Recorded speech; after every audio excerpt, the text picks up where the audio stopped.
Alhamdulillahilladzi arsala rasulahu bil huda wa dinil haqq liyuzhirahu ala dini kullih wa kafa billahi syahida. Ashhadu an la ilaha illallah wahdahu la syarikalah wa ashhadu anna Muhammadan abduhu wa rasuluh la nabiyya ba'dah, amma ba'du. Hadirin jamaah Masjid Agung Sunda Kelapa yang sama-sama dicintai dan diridhai Allah Subhanahu wa taala. Alhamdulillah, pada kesempatan malam yang penuh dengan keberkahan kita kembali berjumpa dalam rangka mengikuti kegiatan rutin kita pada malam hari ini, yaitu kajian rutin pengajian ba'da maghrib Masjid Agung Sunda Kelapa. Setelah tadi kita sama-sama bertadarus dan dilanjutkan dengan salat maghrib berjamaah, semoga seluruh rangkaian ibadah kita hari ini diterima oleh Allah Subhanahu wa taala. Amin ya rabbal alamin. Dan pada malam hari ini seperti biasa di hari Rabu kita kembali berjumpa dalam rangka mendengarkan kajian rutin kita bersama guru kita Syekh Ali Saleh Ali Muhammad Jabir. Alhamdulillah telah hadir di tengah-tengah kita. Untuk itu marilah sama-sama kita awali dan kita buka majelis kita dengan sama-sama membaca umul kitab suratul Fatihah, memohon keridhaan dari Allah Subhanahu wa taala, dan juga semoga dengan barokahnya suratul Fatihah menambah juga keberkahan untuk kita semua. Ala hadhihi niyyah wa kullu niyatin salihah ila hadratin Nabi Mustafa Rasulullah sallallahu alaihi wasallam. Al-Fatihah. A'udzu billahi minasyaitonir rajim. Bismillahirrahmanirrahim. Alhamdulillahirabbil alamin arrahmanir rahim maliki yaumiddin. Iyyaka na'budu wa iyyaka nasta'in. Ihdinas siratal mustaqim. Siratal ladzina an'amta 'alaihim ghairil maghdubi 'alaihim waladdallin. Amin. Amin amin ya rabbal alamin. Dan selanjutnya, sebelum kita sama-sama mendengarkan pada malam hari ini insyaallah kajian kita, insyaallah nanti kita akan awali dengan menjawab beberapa pertanyaan dari jamaah sekalian yang sudah terkumpul di kami. Adapun nanti kiranya ada beberapa pertanyaan dari jamaah sekalian yang belum terjawab, insyaallah kita akan pending ke lain waktu karena banyak sekali pertanyaan yang telah kami terima. Mudah-mudahan malam hari ini cukup waktunya untuk bisa menjawab beberapa pertanyaan, dan mudah-mudahan setelah kami sortir semuanya sudah kita buat beberapa bab, baik mengenai masalah ibadah rutin kita dan juga beberapa masalah fikih keluarga. Semoga pada malam hari ini kajian kita diridhai Allah Subhanahu wa taala. Dan sebelumnya ada satu pengumuman yang dapat kami sampaikan untuk jamaah sekalian. Kembali kami informasikan untuk kegiatan itikaf rutin bulanan Masjid Agung Sunda Kelapa pada bulan Maret nanti insyaallah akan dilaksanakan pada hari Sabtu malam Ahad tanggal 2 sampai dengan 3 Maret 2013. Acara itikaf seperti biasa akan dimulai pada pukul 21.00 atau pukul 9 sampai dengan selesai ibadah kuliah duha pada Ahad paginya. Adapun untuk penceramah itikaf insyaallah akan diisi oleh Al-Mukarram Al-Ustadz Das'at Latif PhD, dan insyaallah yang akan menjadi imam pada Qiyamul Lail serta witir akan dipimpin langsung oleh Syekh Muhammad Sya'ad Nu'mani, yang seperti Syekh Ali sudah informasikan kepada jamaah sekalian, suaranya seperti Imam Sudes yang ada di Mekah, dan semoga menambah keberkahan. Untuk itu kami mengundang kepada hadirin jamaah sekalian untuk dapat hadir dalam acara itikaf rutin bulanan. Demikian informasi yang dapat kami sampaikan, dan selanjutnya marilah sama-sama kita akan kembali mendengarkan dalam kajian rutin kita pada malam hari ini yang insyaallah akan disampaikan oleh guru kita Al-Mukarram Syekh Ali Saleh Ali Muhammad Jabir. Kepadanya dengan segala hormat kami persilahkan.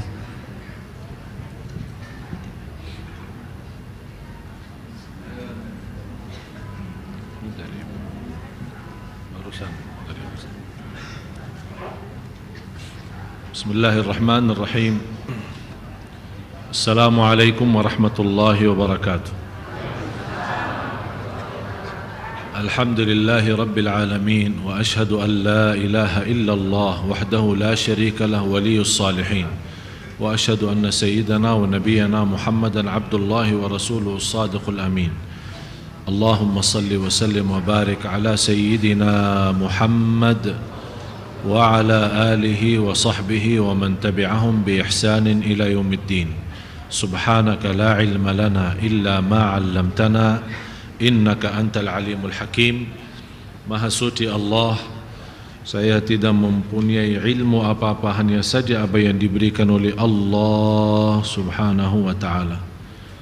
Alhamdulillah wa syukrillah atas kemudahan yang telah diberikan oleh Allah subhanahu wa ta'ala bisa bertemu lagi.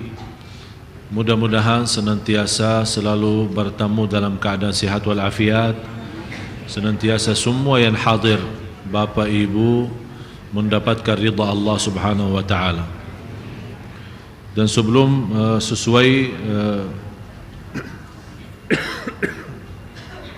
sesuai aturan jadwal kita, setiap hari Rabu akhir bulan kita mengambil tanya jawab yang selama 1 bulan kami terima daripada jamaah, ada yang lewat tulisan maupun lewat email atau lewat BB, Facebook dan yang lain-lain. Kita dengan Ustaz Farouk kita kumpulkan dan bisa menjadi insyaAllah jawab pertanyaan Bapak Ibu semua. Dan sebelum kita masuk,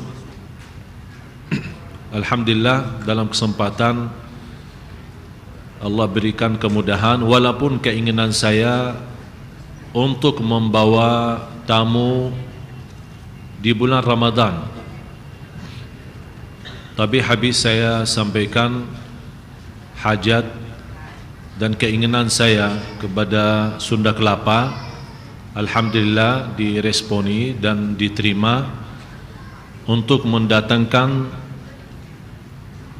tamu dan sahabat saya, seorang imam yang boleh saya kasih nama Sudes Madinah, beda sama Sudes Makkah. Sudes Madinah ini bernama Syekh Muhammad Sa'ad Nu'mani. Kalau ingin membuka WhatsAppnya beliau bisa www.saadnu'mani.com. dan alhamdulillah beliau baru saja habis keliling beberapa negara Eropa, ke Jerman, ke Kroasia, Ukraina, Belanda, Prancis, Italia. Dan saya sudah sampaikan, walaupun beliau tidak bisa lama, hanya 3 malam di Jakarta, karena habis dari Jakarta langsung ke London, Inggris. Karena beliau terus, Masya Allah, selalu ada undangan dan jemputan dari mana-mana. Alhamdulillah, karena saya sesuaikan jadwal, beliau bisa hadir insyaallah besok Sabtu, berarti insyaallah akan menimami kita salat malam Qiyamul Lail malam Ahad besok. Jadi saya harap semua yang hadir, ajak keluarga, teman-teman yang sudah tahu, yang belum tahu, tolong disebarkan. Ini undangan terbuka umum agar kita sama-sama menikmati Sudes Madinah, menimami kita salat malam, menimami kita salat duha, salat subuh. Dan insyaallah habis subuh, sebelum saya berceramah duha, beliau akan memimpin Bapak Ibu membaca Al-Quran. Kan biasa ada tadarus kan, baca sama-sama baca Al-Quran. Insyaallah akan dipimpin oleh beliau langsung, supaya anda bisa juga ikut menikmati. Mudah-mudahan saya sengaja membawa beliau, walaupun pertama kita harap dibawakan di bulan Ramadan, tapi ini bisa menjadi sesuatu untuk jamaah sekalian. Kalau kira-kira bapak-bapak, ibu-ibu senang dengan datangnya beliau kira-kira bisa berguna, bermanfaat bagi kita semua. InsyaAllah kita nanti akan membawa beliau di bulan Ramadan. Ya, jadi saya sengaja bawa kali ini supaya InsyaAllah menjadi kira-kira gimana ibu-ibu, bapak-bapak setuju enggak kita bawa di bulan Ramadan. Jadi berarti kita di bulan Ramadan ada dua imam. Imam ini Sudes Madinah sama adik saya Syekh Muhammad. Kalau saya bilang saya sudah pensiun dari jadi imam, cukup saya berceramah saja.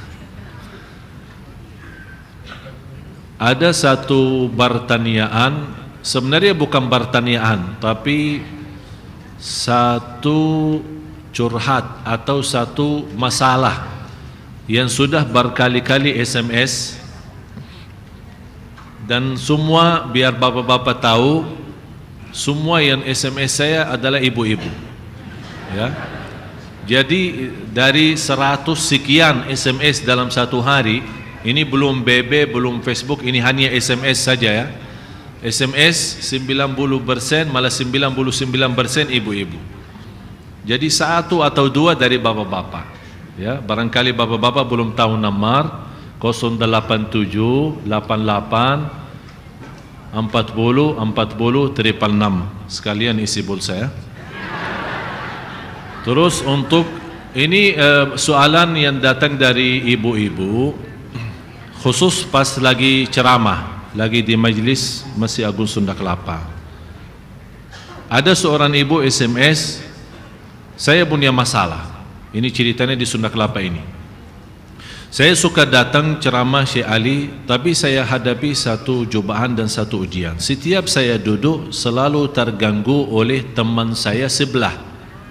Saya mau benar-benar sungguh-sungguh mendengar ceramah, mau khusyuk, mau ambil belajaran, tapi yang sebelah saya tidak berhenti ngomong sama saya. Jadi terganggu saya. Gimana? Saya bilang suruh diam. Atau anda kalau tidak enak pindah posisi mencari tempat yang lain. Dan saya heran sebenarnya,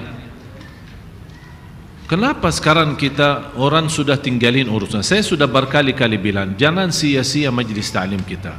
Kita kan harap berkah, harap kita pulang dari majlis kita, kalau memang tidak dapat belajar ilmu, paling tidak dapat diampuni dosa kita oleh Allah SWT. Tapi jangan di antara kita orang keluar dari pintu ini malah sia-sia, tidak dapat ilmu, tidak dapat ampunan dosa, malah tidak dapat berkah sama sekali. Jadi apa guna orang duduk tinggalin keluarga, tinggalin anaknya di rumah, barangkali tinggalin banyak urusan.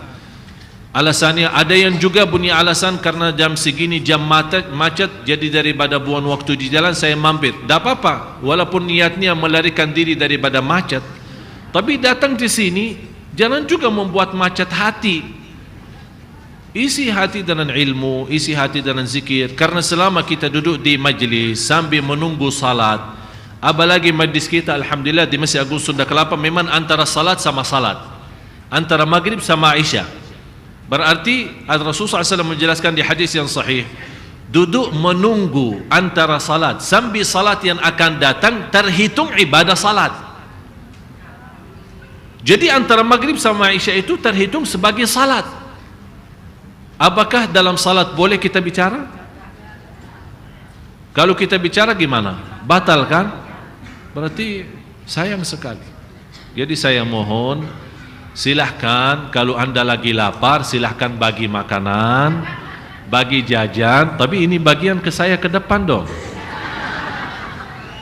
Jadi sekarang ini kan kasihan mata. Ada dalam bahasa Arab hak mata yang sudah lihat, zakat mata yang sudah melihat.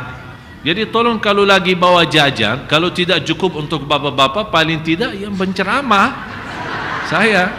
Boleh ya Pak? Iya. Jadi anda silahkan makan, silahkan minum, tapi saya mohon yang menggerakkan makan dan minum hanya tangan, mengambil jajannya, mengambil kuehnya, mengambil minumannya, tapi tolong telinga tetap memperhatikan dan mulutnya didiamkan. Tidak usah mensiakan majlis kita, sayang.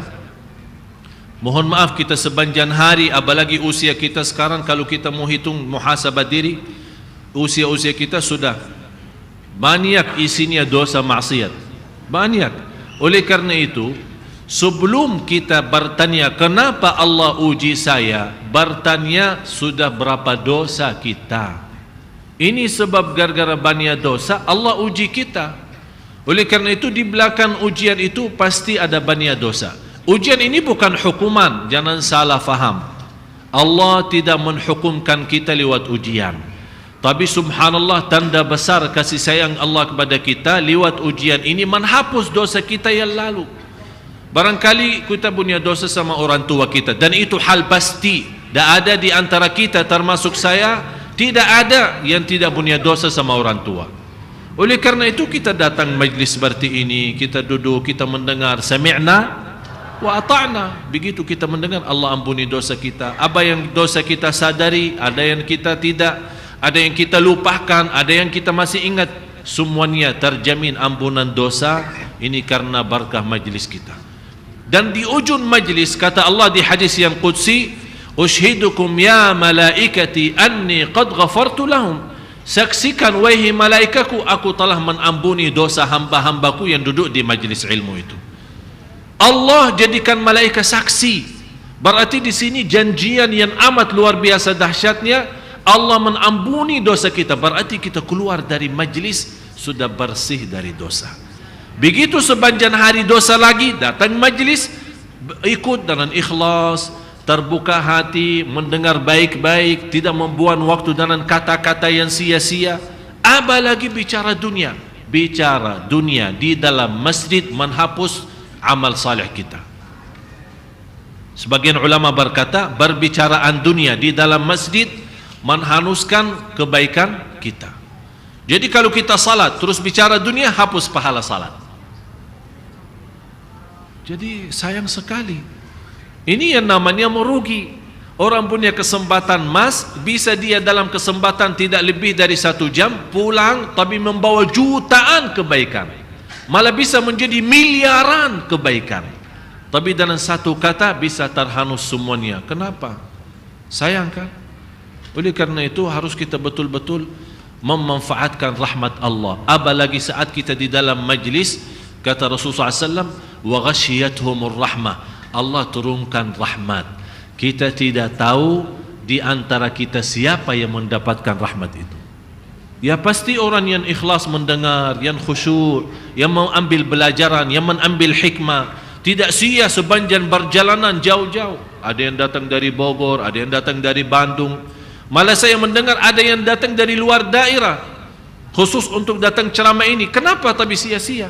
Ini langkah-langkah kita terhitung. Subhanallah, saking sayangnya Allah sama kita. Dan Allah Maha Adil.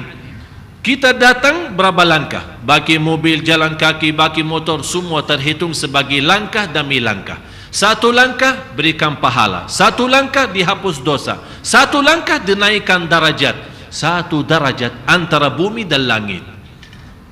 1 darajat, besarnya 1 darajat antara bumi dan langit. Subhanallah, berapa langkah kita setiap hari. Begitu kita sudah sampai, ternyata kita hitung ribuan langkah. Bukan hanya kita datang terhitung, kita pulang pun Allah jadikan langkah-langkah itu beribadah. Sampai ada sahabat Rasulullah yang mencari rumah dekat masjid, karena rumahnya, posisi rumahnya agak jauh dari masjid. Kata Rasulullah, kenapa kamu mau cari dekat masjid? Kata beliau, ya Rasulullah, supaya jarak saya lebih dekat, kemudian lebih cepat bertemu salat bersamamu ya Rasulullah. Kata Rasulullah, diam kamu di posisi yang jauh, itu lebih banyak pahalanya, karena setiap langkah Allah berikan pahala, setiap langkah kemudian Allah hapuskan dosa, dan setiap langkah Allah berikan darajat. Jadi Rasul tidak menetujui dan tidak membenarkan dia pindah posisi menjadi, berarti semakin jauh semakin baik. Oleh karena itu hati-hati. Ya kecuali kalau ada hal penting sekali, penting banget, kita mau sampaikan ya silahkan. Kalau ada bicara, tapi jangan sepanjang majlis tidak ada habisnya kita ngomong. Habis Isya silahkan ngomong sampai subuh, malah sampai hari kiamat, tidak ada yang larang. Ngomong saja, bebas. Tapi ingat, setiap bicaraan kita terhitung, baiknya maupun buruk. Ma yalfidhu min qawlin illa ladaihi raqibun atid. Semua raqib dikuasai kita, sangat menguasai kita, apapun kita berkata. Dan atid ketat, tidak ada sebuah kata yang lewat. Kalau baik, yang ditulis oleh malaikat kanan. Kalau buruk, yang ditulis oleh malaikat kiri. Karena kata itu tidak ada istilah 3 macam. Karena semua kata pasti 2 macam, baik maupun buruk. Silahkan Anda milih, mau yang mana? Mau yang mana? Kalau tidak ada yang baik, lebih baik diam. Udah diam aja.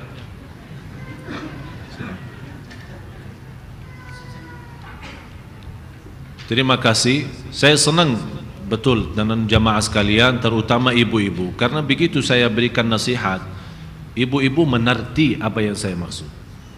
Dan saya sudah berkali-kali saya sampaikan, apapun yang saya terima, hal-hal kebiasaan, saya tidak bisa diam, artinya harus tegur, harus nasihatin. Yang mau terima, alhamdulillah, dengan senang hati saya bangga. Mau kecewa, yang kecewa dan sakit hati siapa? Ya dia, bukan saya. Ya. Nah. Baik jamaah yang dimuliakan Allah, sudah banyak pertanyaan yang sudah kami kumpulkan untuk kajian pada malam hari ini. Setelah tadi kita mendengarkan prolog dari Syekh kita, sengaja kami kumpulkan dan kami susun menjadi beberapa bab, karena ini banyak sekali, khususnya dari ibu-ibu, banyak sekali memberikan kertas walau tanpa nama, tapi saya simpulkan banyak pertanyaan mengenai fikih wanita. Adapun yang pertama yang saya kumpulkan di sini mengenai sholat, ini ibadah, fikih ibadah. Yang pertama, saya tidak sebutkan namanya karena banyak sekali juga mengenai masalah sholat. Yang pertama, pertanyaan dari jemaah, kapan terhitung masbuk? Apakah setelah suratul Fatihah, atau ruku, atau pas takbiratul ihram mungkin? Yang kedua, ya sudah satu-satu, biar tersusun masalah sholat ini banyak karena. Tidak apa-apa, satu-satu saya jawab singkat saja. Oke, silakan Syekh. Yang terhitung masbuk, memang ada pendapat lewat suratul Fatihah sudah terhitung masbuk. Tapi yang jauh lebih jelas dalam hadis Rasulullah, yang terhitung masbuk adalah yang sudah tidak ketemu ruku' sama imam. Jadi kalau kita masuk, imam di posisi ruku', kemudian kita baru Allahu Akbar, belum kita mau ruku', imam sudah sami Allahu hamidah, berarti kita belum ketemu ruku'. Yang saya sering melihat orang-orang Allahu Akbar, imam lagi ruku' kan, ada orang takbirah pertama ihram Allahu Akbar, terus baca iftitah, baca al-Fatihah, baca qulhu, imam lagi ruku' ini. Jadi dia banjan, habis itu kan imam ya, imam kan tidak mungkin menunggu kita masing-masing sampai selesai.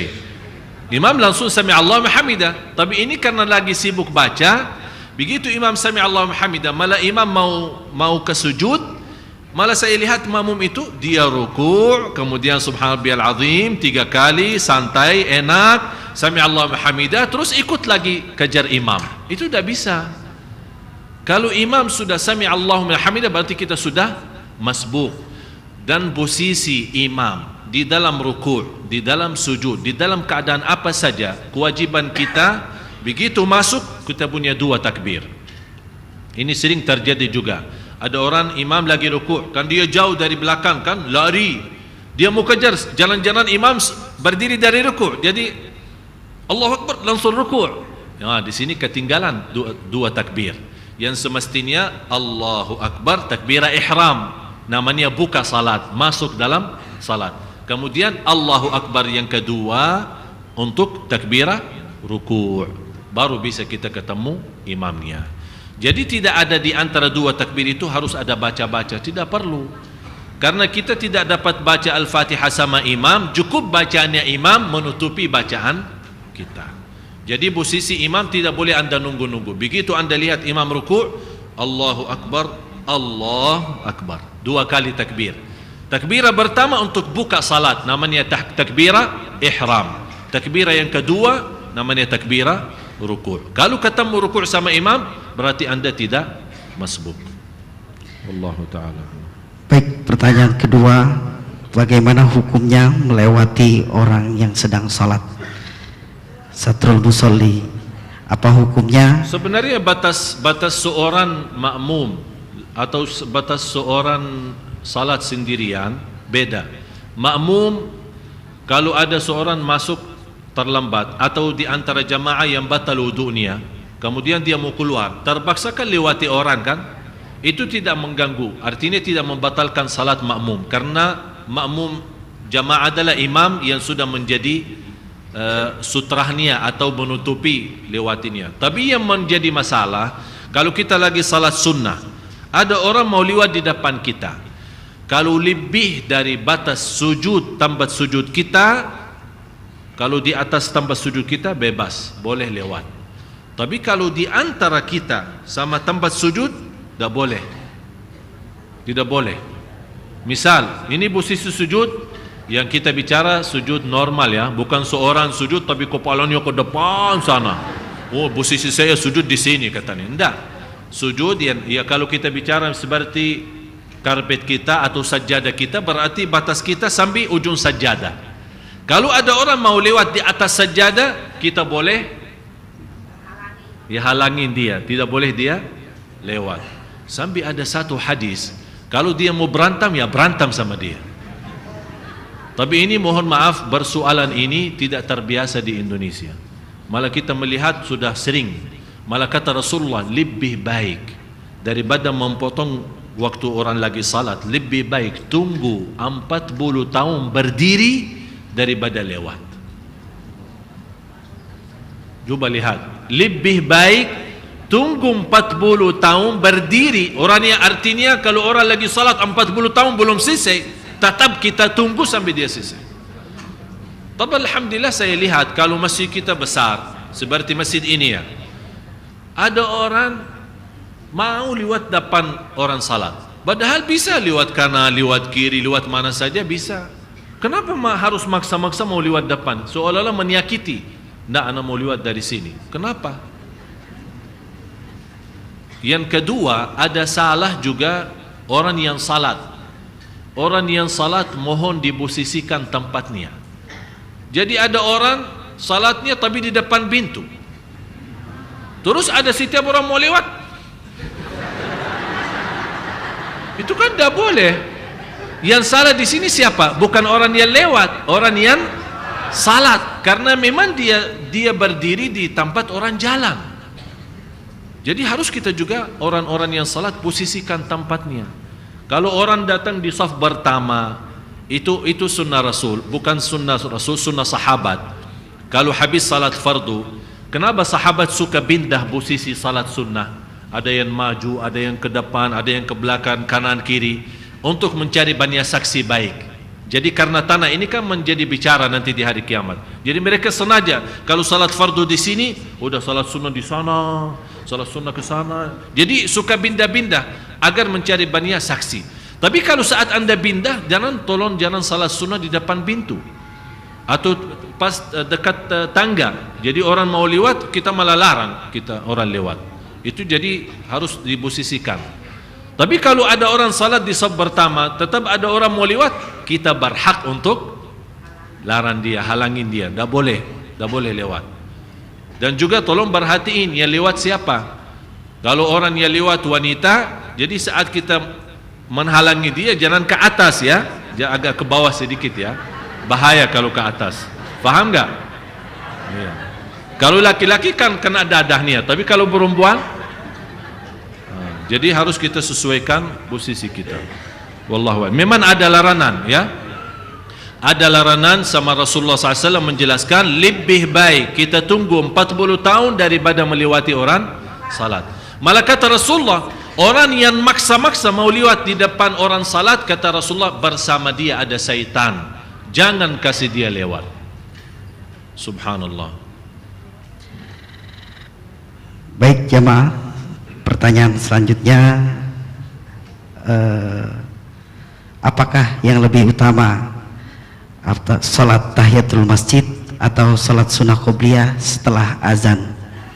Apakah ketika dia habis azan mau qomat dia salat qobliyah atau tahiyatul masjid? Mana yang lebih afdal? Yang utama bagi orang yang masuk masjid pertama kali, yang utama tahiyatul masjid.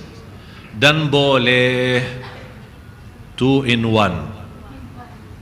Faham 2 in 1? Maksudnya apa 2 in 1? Nawaitu tahiyatul masjid sekaligus sunnah qabliyah, sekaligus sunnah wudu, malah bisa 3 in 1. Bisa 3 in 1. Contoh, kita masuk masjid waktu duha, sudah wudu, saya mau salat sunnah wudu, mau salat tahiyatul masjid, mau salat sunnah duha. Boleh jadi 3 kali sunnah. Sunnah wudu salam, tahiyatul masjid salam, duha salam. Atau bisa sekaligus 3 in 1. Ya mungkin kita mau hemat lah istilahnya. Kalau mau hemat, keburu, tidak bisa lama, udah 3 in 1. Nawaitu duha, nawaitu sunnah wudu, nawaitu tahiyat al-masjid. Apalagi antara azan iqamah, karena kita maklum masjid-masjid di Indonesia antara azan iqamah biasanya tidak lama. Ya, kalau kita mau salat tahiyatul masjid, kemudian sunnah qabliyah, tidak keburu. Itu umumnya ya, umumnya seperti itu. Oleh karena itu di sini cukup. Kalau kita merasa, oh kalau 3 in 1 kayaknya tidak enak, tidak mantap nih. Kalau 2 in 1 juga tidak mantap. Saya mau pisah-pisah, ya terserah. Kalau anda merasa mau sendiri-sendiri, diutamakan tahiyatul masjid. Kalau anda masih ada kesempatan sunnah qabliyah, ya syukur. Kalau tidak sempat, insyaallah terhitung sebagai tahiyatul masjid sunnah qabliyahnya. Wallahu ta'ala.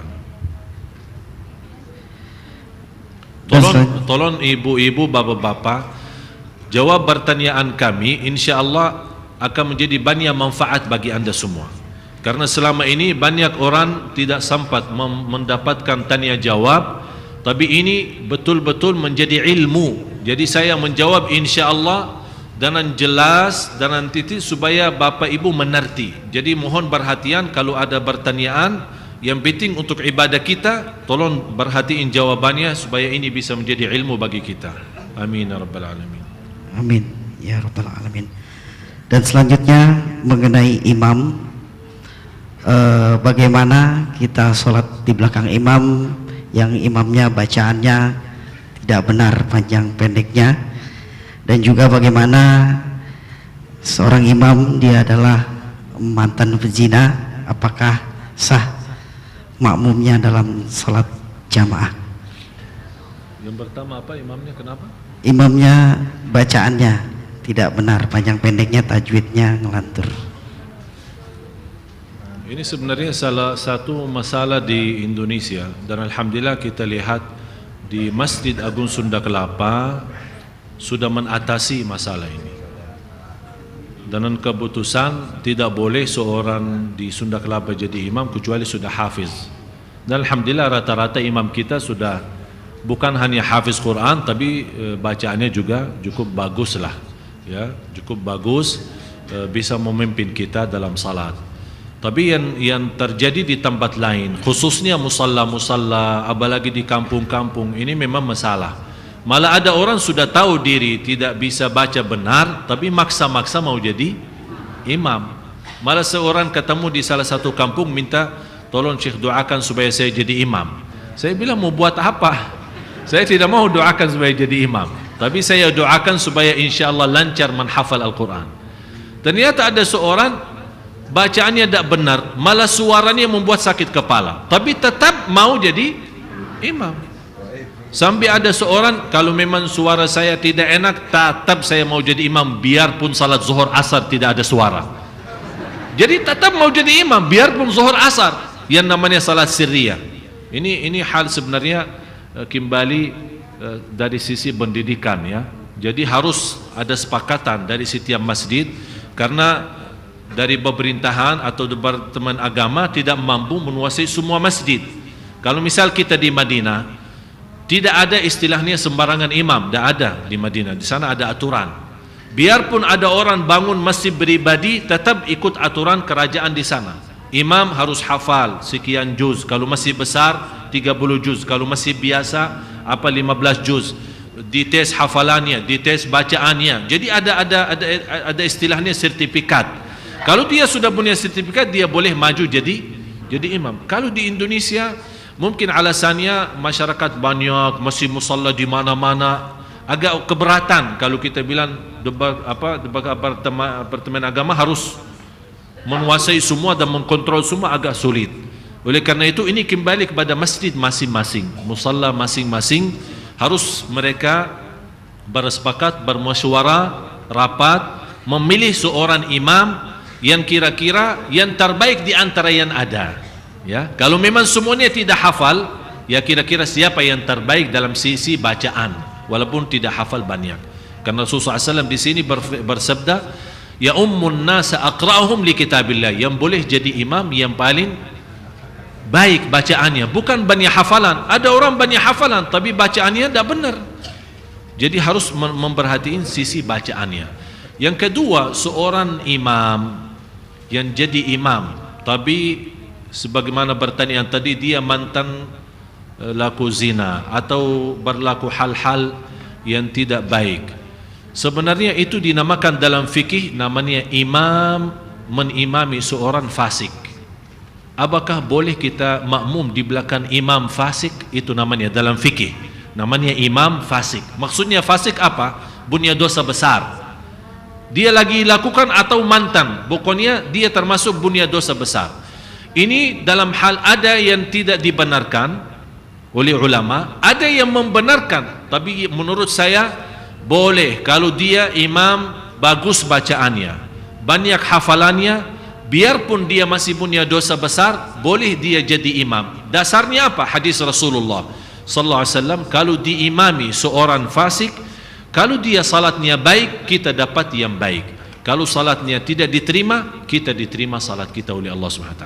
Artinya kita tidak tertanggung jawab soal dosa dia. Ya, tetap salat kita sah sebagai makmum. Azan ya.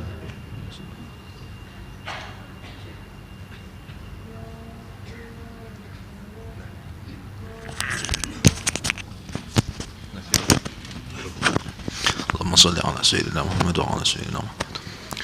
Allahu akbar, Allahu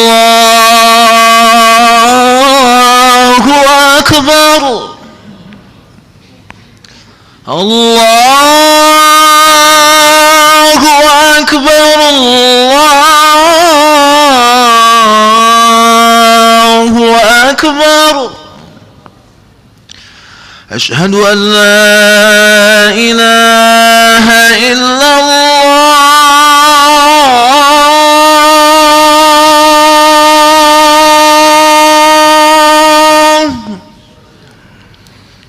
أشهد أن لا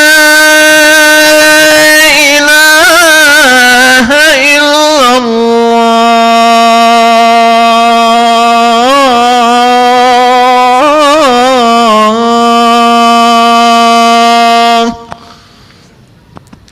أشهد أن محمدا رسول الله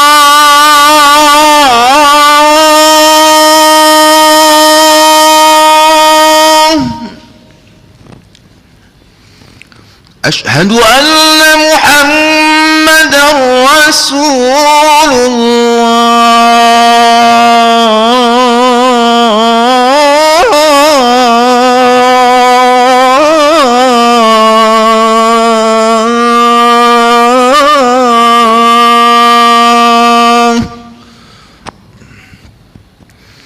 حي على الصلاة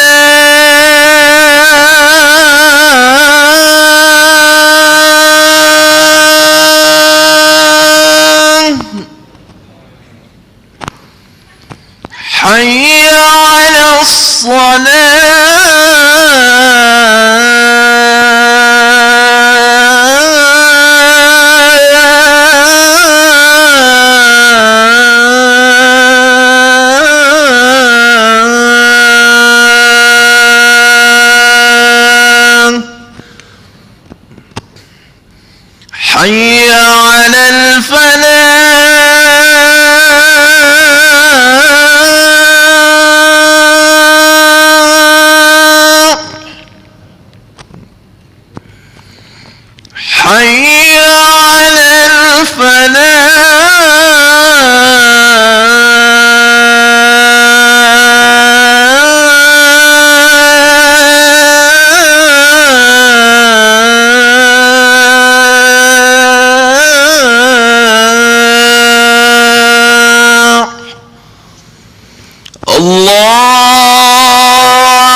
أكبر لا إله إلا الله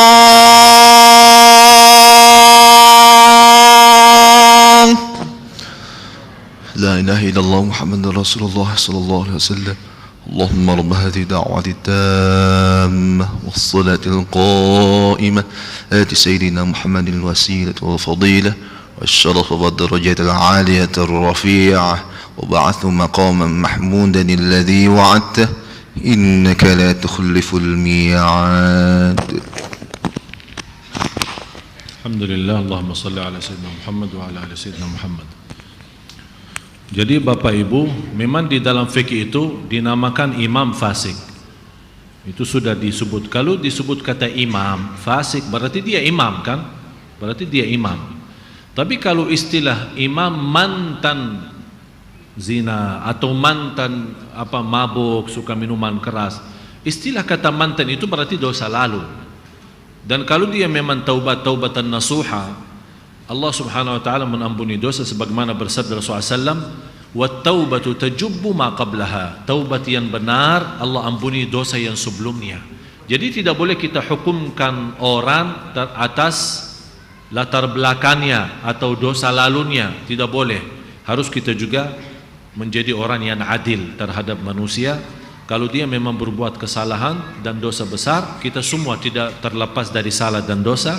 Kalau dia memang sudah mantan berarti dia sudah taubat, tidak menjadi masalah kalau beliau jadi imam.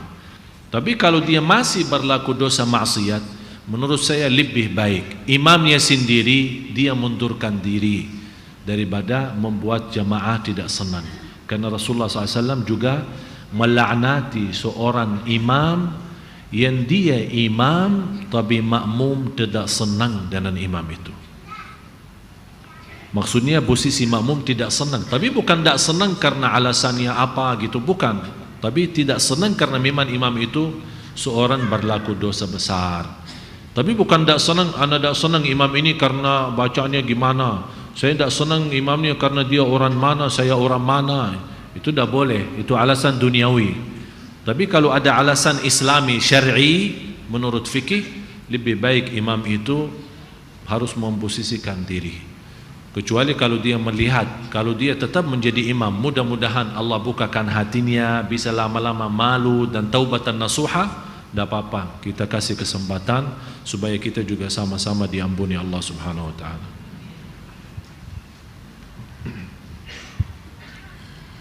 Dan selanjutnya mengenai masalah syafaat Rasulullah, apakah dengan berselawat saja termasuk kita akan mendapatkan syafaat dari Nabi Muhammad, atau ada beberapa kriteria lainnya yang Rasulullah SAW memberikan syafaat kepada umatnya? Rasulullah SAW sudah menjelaskan di hadis yang sahih, man shalla alayya marratan, man shalla alayya 10 marratin kutibat lahu syafa'at yaumil qiyamah. Barang siapa yang salawat kepadaku 10 kali saja dalam satu hari dapat syafaatku. Berarti sudah jelas. Tapi harus difahami, kadang-kadang satu hadis itu jangan kita mengambil pemahaman lewat satu hadis. Artinya barang siapa yang salawat 10 kali dalam satu hari dapat syafaat Rasulullah, tapi dia tidak pernah salat, tidak pernah salat, tidak pernah subuh, tidak pernah jumatan, berarti dia menurut Islam kafir. Bagaimana bisa dapat syafaat Rasul? Kan syafaat Rasul untuk orang Islam. Oleh karena itu harus kita fahami dan posisikan. Kalau maksudnya orang jaga amal salih, jaga salat, jaga taqwa, di samping itu dia berbanyak salawat kepada Rasul, pasti mendapatkan syafaat Rasul. Syafaat Rasul ada dua sisi. Ada syafaat Rasul sebagai saksi, saksi baik bagi kita. Jadi Rasul akan menjadi saksi baik bagi kita karena kita orang salih, orang jaga amal taqwa, jaga keimanan. Rasul akan menjadi saksi. Yang kedua, syafaat Rasul akan minta tolong Allah untuk diampuni dosa kita. Berarti Rasul akan menjadi saksi baik bagi orang salih dan menjadi membawa syafaat bagi ahli maksiat dan dosa. Faham?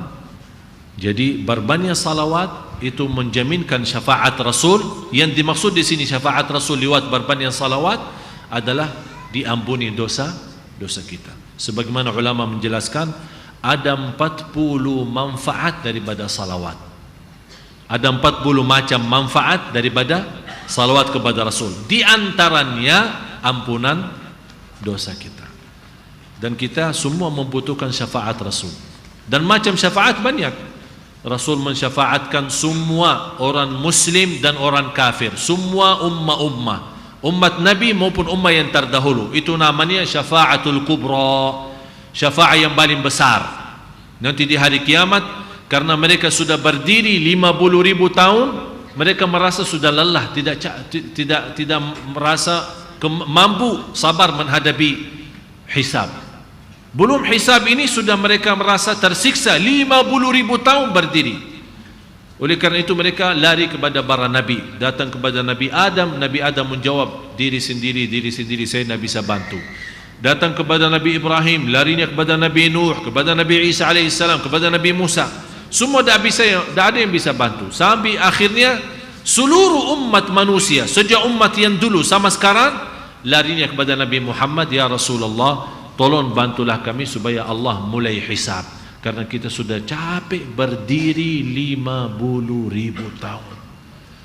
Disitulah Rasul sujud di hadapan Allah dan memuji Allah dalam sujud. Kata Rasulullah, di saat itu Allah gerakkan lidah saya memujinya yang tidak pernah dipuji oleh siapapun sebelumnya. Habis itu Allah berintah, wahai Nabi Muhammad, angkatlah kepalamu dan beri syafaat kepada semua yang ada di ahli mahsyar, ahli kiamat. Di situ kata Rasul, ya Allah, tolonglah mulai hisab. Ini umum, namanya syafaat yang agung.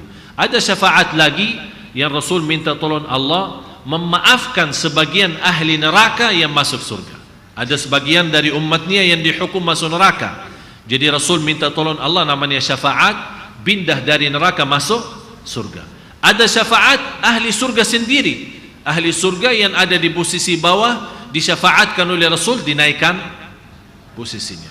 Berarti ada macam-macam syafaat. Tapi yang jelas memang berbanyak salawat menjaminkan syafaat Nabi Muhammad sallallahu alaihi wasallam. Tapi jangan hanya salawat tapi tidak salat. Dan selanjutnya, apakah perbedaan dari muslim, mukmin dan muhsin? Apakah ini termasuk dari tingkatan orang muslim atau bagaimana? Terima kasih. Dengan mengucapkan kalimat syahadat, menjalankan 5 rukun Islam, namanya muslim. Kalimat syahadat, salat, zakat, puasa dan haji, namanya muslim. Belum tentu beriman, belum masuk dalam golongan iman. Iman itu jauh lebih besar, lebih luas. Masuk dalam martabat iman, iman kepada Allah dan rukun-rukun iman. Di antaranya iman kepada Allah, para malaikat, kitab-kitab, para nabi dan rasul. Kemudian hari kiamat, yang terakhir adalah terhadap qadar baik maupun buruk. Termasuk dalam iman adalah amal-amal salih yang lain. Silaturrahim, berbuat baik, memaafkan orang, menjadi orang ikhlas lahir batin, bersedia, bersabar, dermawan, berinfak, menjaga istiqamah salat sunnah-sunnah, iman-iman. Misal, ada seorang malas sama sekali tidak mau salat sunnah, tidak mau qiyamul lail, tidak mau duha, tidak mau sunnah qabliyah ba'diyah, tidak mau sunnah wudu, tidak mau tahiyatul masjid. Tapi salat 5 waktu, jaga betul, luar biasa. Tapi lebihnya tidak ada sama sekali. Namanya apa? Muslim. Semakin berbanyak di luar salat 5 waktu wajib, ada berbanyak salat-salat lain, dia akan pindah dari posisi muslim bertingkat menjadi iman. Mau melebihi daripada iman, itu namanya muhsin. Muhsin artinya orang yang senantiasa berbuat baik. Dan itu martabat muhsin jarang ada kecuali yang dapat istimewa dari Allah. Apa itu ihsan? Bagaimana kita bisa menjadi muhsin? Kita beribadah kepada Allah seperti Allah melihat kita. Jadi posisi saat kita beribadah seolah-olah kita merasa dalam batin kita Allah melihat kita. An ta'budallaha ka'annaka tarah. Kalau kita belum bisa merasa kita melihat Allah, yakinilah Allah melihat kita. Dan ini soalannya agak martabat tinggi. Kalau di ilmu tasawuf bertingkat-tingkat secara batin sampai kita merasa Allah menguasai kita. Jadi setiap berbicara hati-hati, setiap gerak hati-hati, setiap mau berbuat apa hati-hati. Jadi tingkatan ihsan itu benar-benar membuat kita suci lahir batin. Dan bukan semua orang mampu menjadi di martabat muhsinin. Kalau sudah mu'minin ya syukurlah. Kalau sudah mu'minin syukurlah. Tapi yang paling tinggi adalah muhsinin. Mudah-mudahan kita bisa menjadi orang-orang yang muhsinin. Karena dari muhsinin kita hidup benar menjadi hamba cinta Allah dan Allah juga mencintai kita. Ya, karena membahas soal muhsinin ini, udahlah ini menjadi hadiah untuk Bapak Ibu semua. InsyaAllah saya akan khususkan tema untuk hari Ahad besok, kuliah duha, 10 amalan menjadikan kita muhsinin. Mau enggak? Mudah hari Minggu insyaAllah. Kuliah duha saya khususkan ini karena ini baru pertanyaan ini. Saya khususkan, insya Allah kalau kita bisa membawa 10 amalan ini, insya Allah bukan hanya kita bisa cinta Allah, tapi akan Allah mencintai kita. Kalau Allah sudah mencintai kita, berarti kita sudah menjadi kelompok muhsinin. Dan banyak ayat Al-Quran, inna rahmatallahi qaribun minal muhsinin. Sungguh rahmat Allah sangat dekat kepada orang yang muhsinin. Inna allaha ma'al muhsinin. Inna allaha ma'al ladhina taqaw wal ladhina hum muhsinun. Banyak ayat-ayat Al-Quran tunjukkan Allah memang puji dan Allah senang terhadap orang muhsinin. Mudah-mudahan kita semua menjadi orang muhsinin.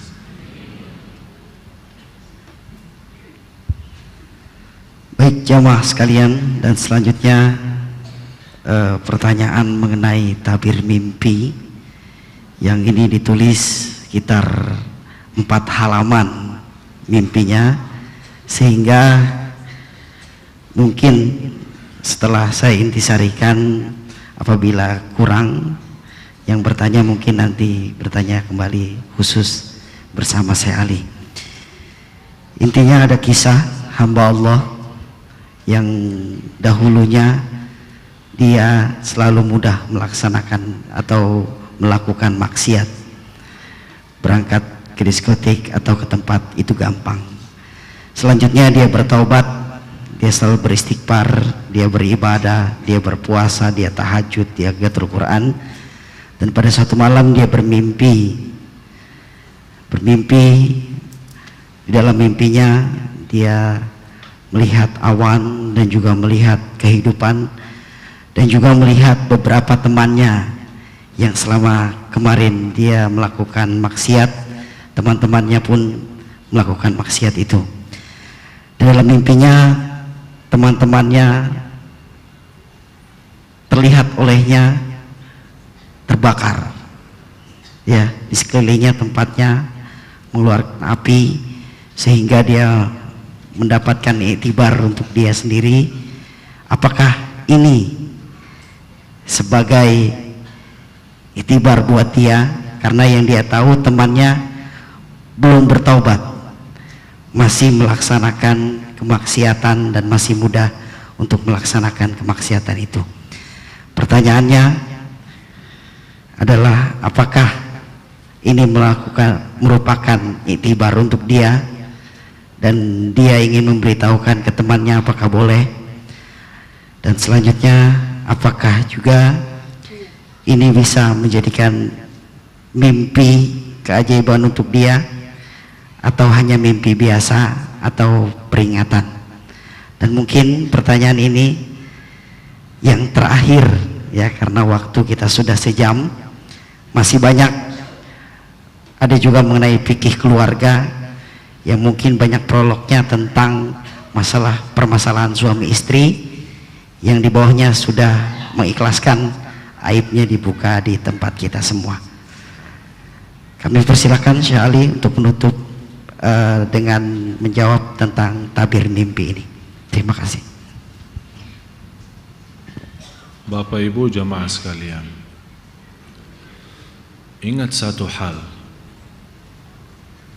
yang paling mulia dalam hal afiat, yang paling mulia dalam hal afiat, orang yang diampuni Allah dan diberikan kesempatan taubat sebelum mati.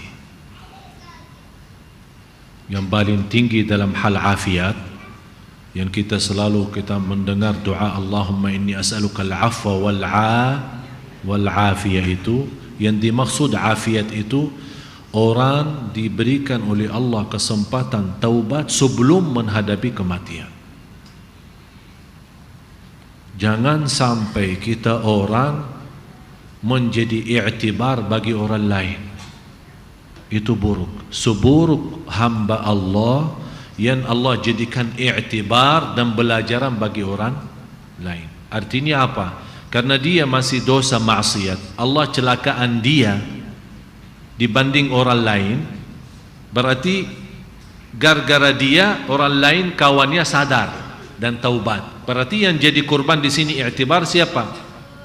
Jangan sampai kita orang dijadikan oleh Allah i'tibar dan belajaran bagi orang lain.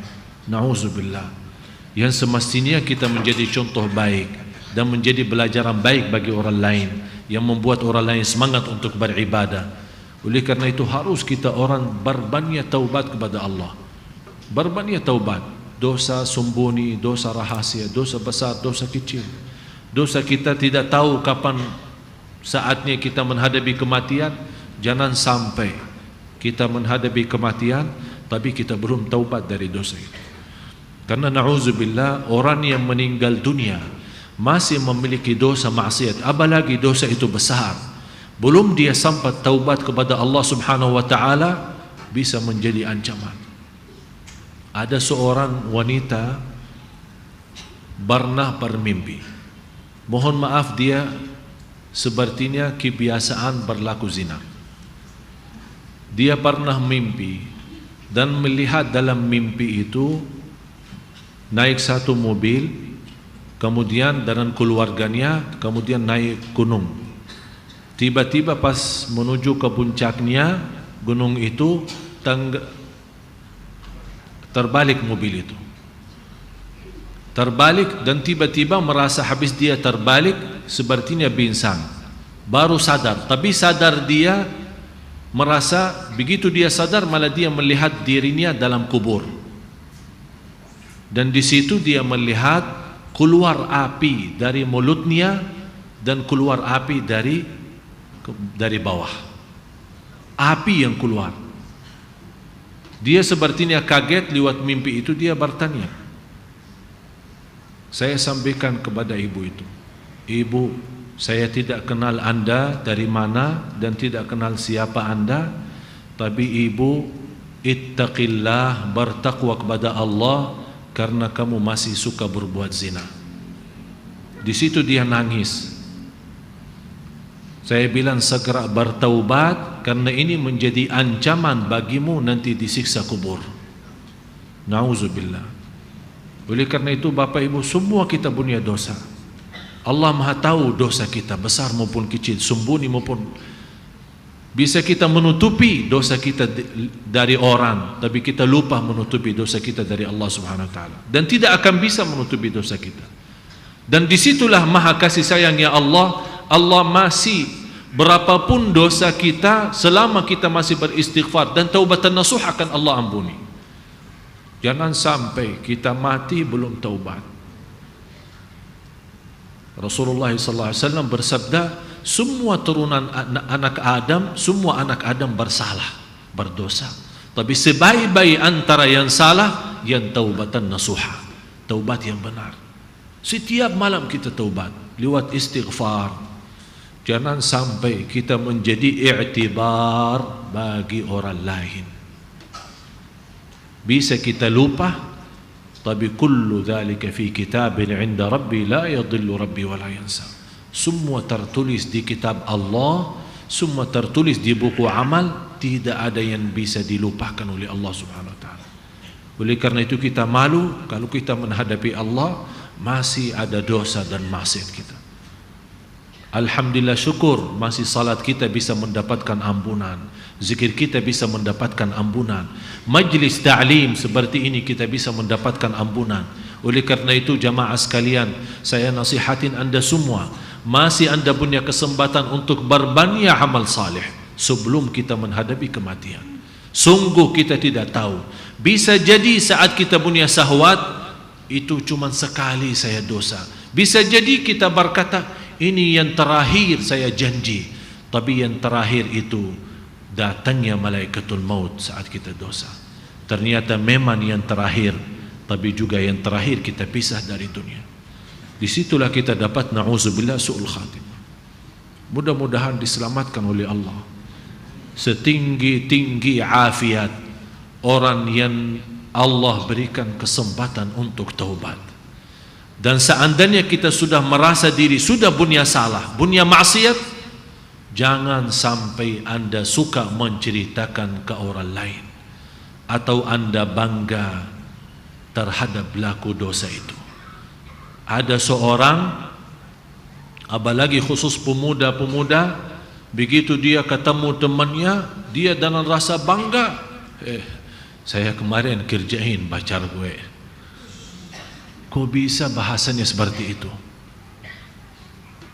Saya bisa mendapatkan pacar saya dan saya sudah bermacam ini, bermacam, sampai dia cerita sana sini. Itu kata Rasulullah, orang yang suka menceritakan dosa yang telah Allah tutupi saat dia berlaku dosa itu tidak akan diampuni Allah. Karena dia sendiri yang bongkar dosa itu. Dia sendiri yang berani, tidak ada rasa malu, seolah-olah dia berani lawan Allah. Na'udzubillah, jangan sampai kita semua, kalau seandainya kita merasa masih ada dosa yang belum kita mampu tinggalin, usahakan dirahasiakan dan diamkan, dan tetap ada rasa malu. Ya Allah, sampai kapan saya bisa tinggalin dosa ini? Ya Allah, ampunilah ya Allah. Saat anda juga begitu, anda punya kesempatan taubat dan datang seorang ustaz atau seorang habib atau seorang kiai, anda mau curhat, jangan sekali-kali, biarpun anda percaya sama ustaz itu, jangan sekali-kali anda ceritakan dosamu. Jangan, tidak boleh. Itu menjadi kebiasaan, pergi ke orang kiai kemana terus cerita, saya sudah berlaku ini, tolong kiai doakan. Tak boleh cerita. Mau bicara umum, saya berlaku dosa maksiat, tapi tak usah sebut dosa apa itu. Karena ini urusannya sama Allah, bukan urusan sama manusia. Oleh karena itu minta sama Allah yang diampuni, bukan minta sama orang. Begitu kita buka menceritakan ke orang lain, Allah tidak akan ampuni dosa kita. Na'udzubillah. Mudah-mudahan kita semua diselamatkan oleh Allah. Tolong jaga satu doa. Allahumma inni as'aluka al-'afwa wal-'afiyah fid dini wad dunya wal akhirah. Setiap waktu, setiap saat.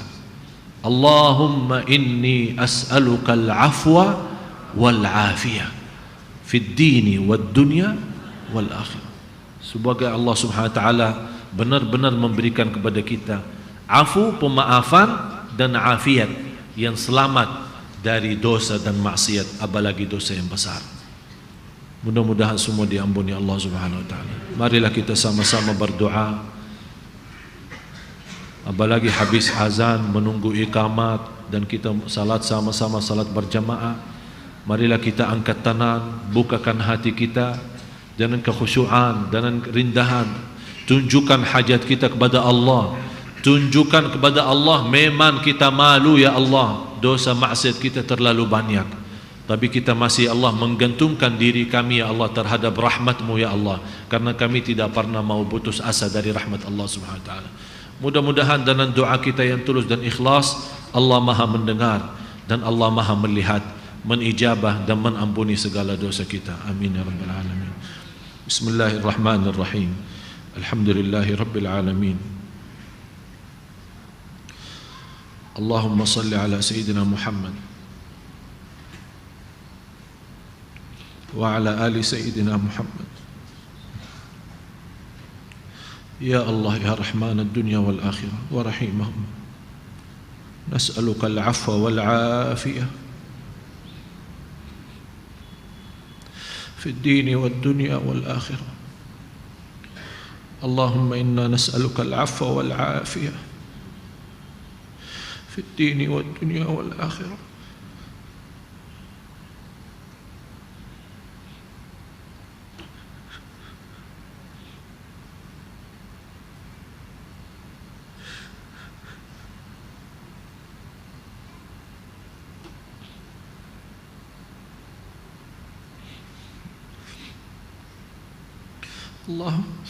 اللهم إنا نسألك العفو والعافية في الدين والدنيا والآخرة. Ya Allah, aku mohon untuk semua jamaah yang hadir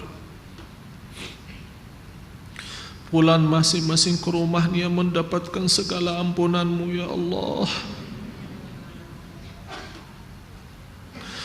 Ya Allah, saat kami berlaku dosa dan kami sembunyi dari mata manusia,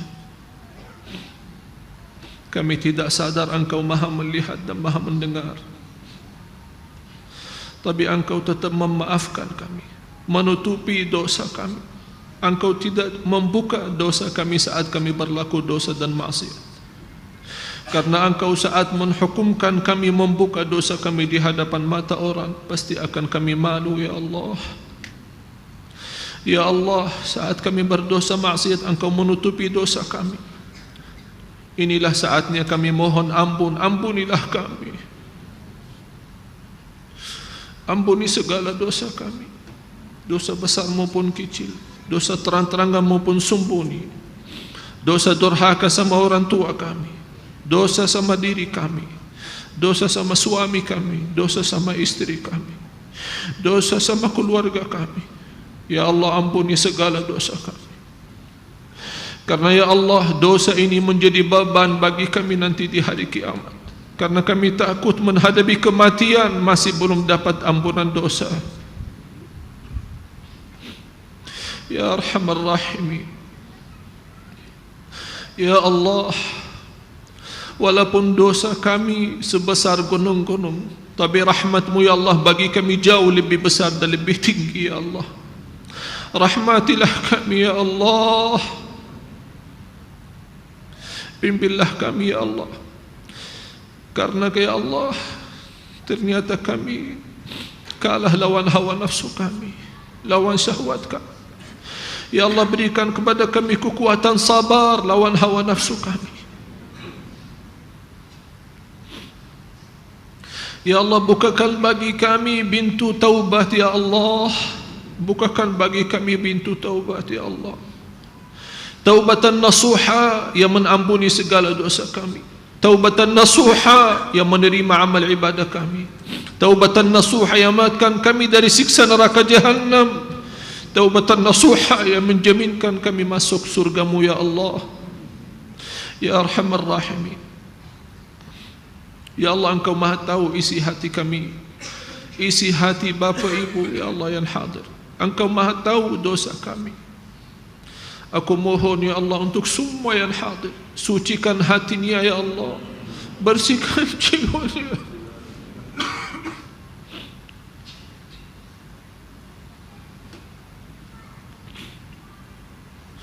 Bersihkan ya Allah dari segala keburukan, dari segala kejelekan. Ya Arhamar Rahim,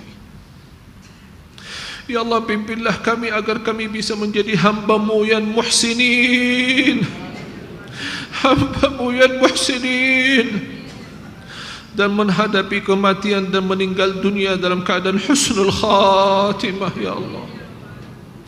Ampuni orang tua kami, sayangi orang tua kami ya Allah. Ampuni keluarga kami, suami istri kami. Bukakan hati suami kami, istri kami menjadi suami dan istri salih-salihah ya Allah. Suami istri menjadi hamba-Mu yang taqwa lahir batin ya Allah. Suami istri jauh dari segala dosa besar ya Allah. Ya Allah, lindungilah keluarga kami dan rumah tangga kami menjadi keluarga sakinah mawaddah rahmah. Ya Arhamar Rahimin. Karena kami ya Allah di dunia ini menghadapi banyak godaan, banyak bahaya dan banyak kecelakaan bagi keluarga kami. Ya Allah, lindungilah keluarga kami dari zina, lindungilah keluarga kami dari murka-Mu ya Allah. Ya Arhamar Rahimin. Ya Allah, binalah kami dan binalah anak cucu kami menjadi anak cucu salih-salihah, anak cucu penghafal Al-Quran, anak cucu yang senantiasa dalam lindungan-Mu ya Allah, dari segala bahaya, dari keburukan dunia dan dari kejahatan manusia ya Rabbal Alamin. Ya Allah, bagaimana Engkau berikan kepada kami kemudahan sama-sama berkumpul di majlis Sunda Kelapa ini ya Allah. Ya Allah, berilah kepada kami kemuliaan, sama-sama ketemu lagi di surga-Mu ya Allah, di surga-Mu ya Allah, bersama orang tua kami ya Rabbal Alamin. Ya Allah, Engkau maha tahu isi hati kami, Engkau maha tahu hajat kami, Engkau maha mendengar doa kami. Ya Allah, inilah permohonan kami, inilah hamba-hamba-Mu ya Allah, mengangkat tangan kami ya Allah dengan rasa khusyuk dan tulus dan ikhlas. Ya Allah, kami mohon jangan sampai kami menurunkan tangan kami sampai Engkau mengabulkan doa kami ya Allah, karena sungguh Engkau tidak pernah mengingkari janjinya. Ya Allah, isi tangan kami dengan kemuliaan-Mu ya Allah, isi tangan kami dengan penuh harapan dan rahmat-Mu ya Allah, isi hati kami dengan sempurna iman dan ihsan ya Allah ya Rabbal Alamin. Ya Allah, jadikan titisan air mata kami yang menjauhkan kami dari segala keburukan maksiat, dari segala siksa ya Allah. Jadikan titisan air mata kami ya Allah di saat ini yang menyelamatkan kami dari siksa neraka Jahannam.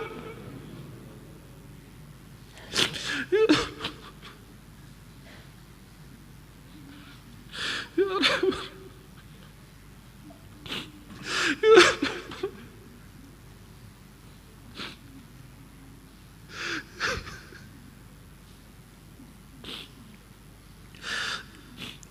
اغفر للمسلمين والمسلمات والمؤمنين والمؤمنات الأحياء منهم والأموات إنك سميع قريب مجيب الدعوات ويا قاضي الحاجات.